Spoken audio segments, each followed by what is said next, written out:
This is question 14 from SMO Junior 2019. We are asked to find the value for this expression.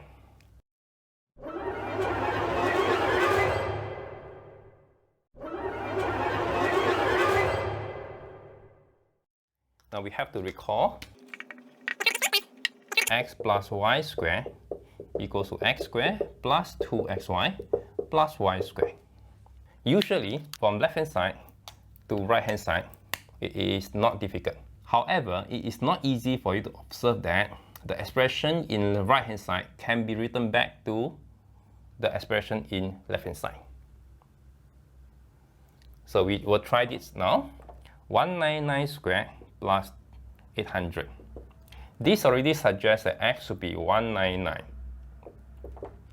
So we try to write 800 into 2xy.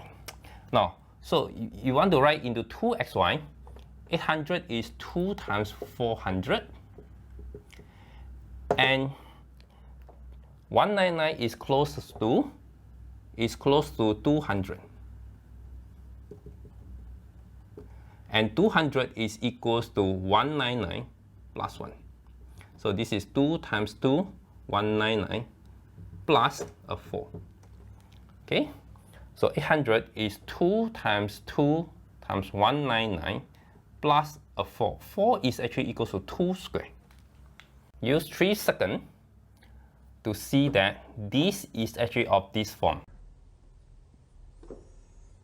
Use another 2 seconds to say that this can be written in this way.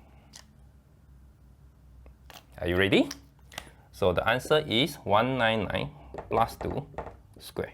That is 201 square. Since this is 201 square, so square root of it is, you're right, 201. So 201 is the answer for question 14.